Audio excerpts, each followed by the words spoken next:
Hello students, আমি Nitish sir জ্ঞানজ্যোতি coaching সেন্টারের পক্ষ থেকে তোমাদের প্রত্যেককে জানাই আরও একবার স্বাগত।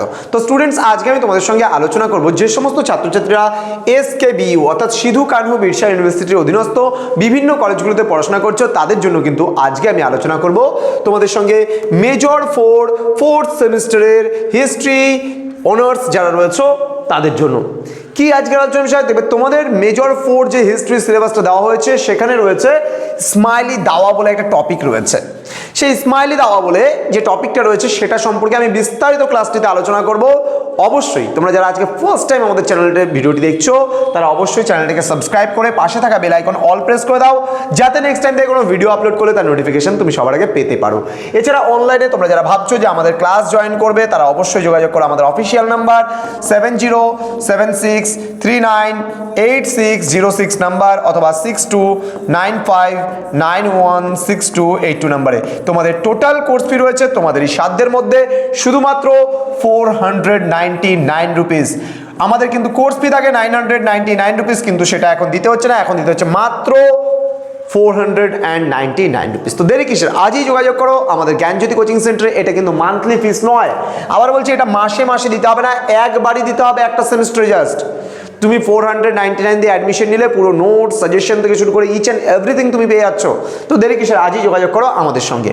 চলো শুরু করছি আজকের আলোচনার বিষয় স্মাইলি দাওয়া নিয়ে। কেমন, দেখো কি রয়েছে স্মাইলি দাওয়া।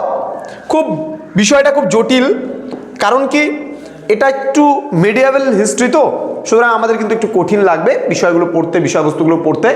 তো পড়তে তো হবেই, যেহেতু টপিক আছে আমাদের সিলেবাসে। দেখো স্মাইলি দাওয়া কি আছে এখানে, অষ্টম শতকের মধ্যভাগে ইসলাম ধর্ম প্রচারের এক নতুন শাখা রূপে কিন্তু ইসমাইলিদের আবির্ভাব হয়েছিল। ইসমাইলি একটা গোষ্ঠী, ঠিক আছে। তাহলে ইসলাম ধর্মের প্রচারক রূপেই কিন্তু এই গোষ্ঠীর আবির্ভাব হয়েছিল। তাহলে আমি কি বললাম যে অষ্টম শতকে, টাইমটা মনে হয় বা 18th সেঞ্চুরিতে বা এই শতকের কিন্তু একদম মাঝ বরাবর বা মধ্যভাগে ইসলাম ধর্ম প্রচারের নতুন এক শাখা রূপে কিন্তু ইসমাইলিদের আবির্ভাব হয়েছিল। নবম শতকের শুরুতে আব্দ আল্লাহ বিন মাইমুন, আবারও বলছি নামটা মনে হয় ভেরি ভেরি ইম্পর্টেন্ট, আব্দ আল্লাহ বিন মাইমুন। আব্দ আল্লাহ বিন মাইমুন খাতার মধ্যে লিখে দাও। এদের কিন্তু নেতৃত্ব দিয়েছিল কাদের, এই ইসমাইলিদের। ইসমাইলি নামক যে গোষ্ঠীটার কথা বললাম আমি, সেই ইসমাইলি গোষ্ঠীর নেতৃত্ব কে দিয়েছিল এখানে, আব্দ আল্লাহ বিন মাইমুন নামক যে ব্যক্তিটি ছিল সে কিন্তু নেতৃত্ব দান করেছিল। অর্থাৎ ইসলাম ধর্মের প্রচারক যারা ছিল, অর্থাৎ এই শতকে অষ্টম শতকের মধ্যভাগে তাদেরকেই কিন্তু বলা হয়েছে ইসমাইলি গোষ্ঠী, এবং এরা কিন্তু ইসলাম ধর্ম প্রচারের দিকেই কিন্তু নিজেদেরকে তুলে ধরেছিলেন এবং মনোনিবেশ করেছিলেন। এবং এদের নেতৃত্বে যে ছিল আব্দ আল্লাহ বিন মাইমুন, খুব গুরুত্বপূর্ণ মনে রাখবে। বলছে ইসমাইলি ধর্ম প্রচারকদের এই সময় সাধারণভাবে নির্দেশ দেওয়া হয় যে প্রচার কার্যে তারা যে দেশে যাচ্ছেন তাদের বক্তব্য যেন সেখানকার স্থানীয় জনগণের সঙ্গে সঙ্গতিপূর্ণ হয়। অর্থাৎ আমি যে কোনো কিছু প্রচারের জন্য, আজকে আমি আমার সেন্টারের কথা তোমাদেরকে বলছি, আমি আজকে একটা টপিক পড়াচ্ছি স্মাইলি দাওয়া। এই যে বিষয়টা আমি তোমাদের পড়াচ্ছি, যারা এসকেবিইউ এর আন্ডারে রয়েছে তারা যেন বোধগম্য হতে পারে তোমাদের, তোমরা যেন বুঝতে পারো বিষয়টা, তার জন্য আমাকে সহজ সরল পদ্ধতি অবলম্বন করতে হবে।